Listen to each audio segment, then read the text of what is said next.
நமது முல்லை பெரியாறு அணை மற்றும் கண்ணகி கோட்டம் விவகாரத்தில் மாநிலத்தின் உரிமையோடு விவசாயிகளின் நலனும் பாதுகாக்கப்படும். உலகத்தரம் வாய்ந்த மத்திய பல்கலைக்கழகம்,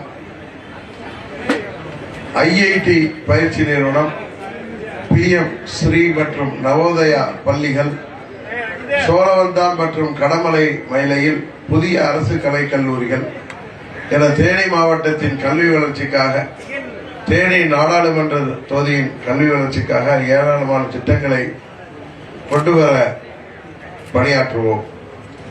நிதி ஒதுக்கப்பட்டதற்கான அரசாணை வெளியிட்ட பின்னரும் நீண்ட காலமாக செயல்பாட்டிற்கு வராமல் இருக்கும் கேந்திரிய வித்யாலயா பள்ளியை உடனடியாக செயல்பாட்டிற்கு கொண்டுவர அனைத்து நடவடிக்கைகளும் எடுக்கப்படும்.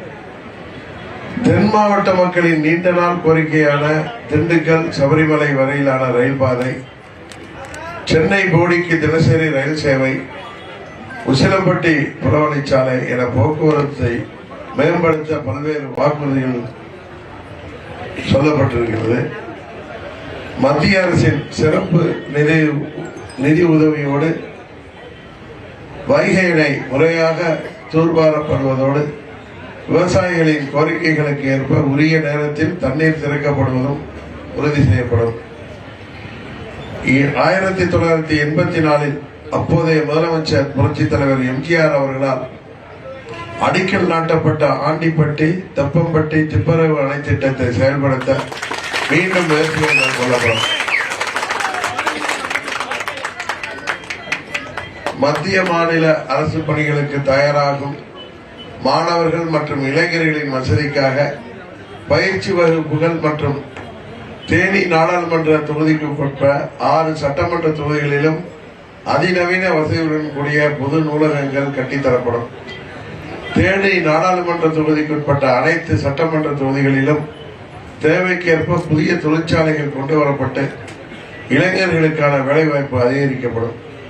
தேனி நாடாளுமன்ற தொகுதிக்குட்பட்ட அனைத்து ஊராட்சிகளிலும் தெருவிளக்குகள், மயான வசதிகள், பேருந்து நிறுத்தங்கள் ஏற்படுத்தி தரப்படும்.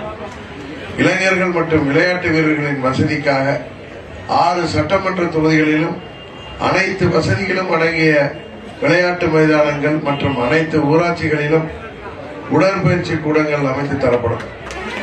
நமது உலக புகழ்பெற்ற வீரபாண்டி ஸ்ரீ கௌமாரியம்மன் திருக்கோவிலுக்கு வரும் பக்தர்களுக்கு தங்கும் வசதியுடன் கூடிய புதிய அரங்கம், நீண்ட காலமாக குடமுழுக்கு நடத்தப்படாமல் இருக்கும் கோயில்கள் புதுப்பிக்கப்பட்டு குடமுழுக்கு நடத்த நடவடிக்கை எடுக்கப்படும். கண்ணகி கோட்டம், வைகை அணை பூங்கா, சோத்துப்பாறை, மஞ்சளாறு, கும்பக்கரை, தேக்கடி, மேகமலை, சின்ன சுருளி என தேனியின் முக்கியமான இடங்கள் மேம்படுத்தப்பட்டு சிறந்த சுற்றுலா தலங்களாக மாற்ற முயற்சிகள் மேற்கொள்ளப்படும். தற்போது வெளியிடப்பட்டிருக்கும் தேர்தல் அறிக்கை தேனி நாடாளுமன்ற தொகுதியையும் மக்களையும் வளர்ச்சி பாதைக்கு அழைத்து செல்லும் வகையில் தொலைநோக்கு பார்வையுடன் தயாரிக்கப்பட்டுள்ளது.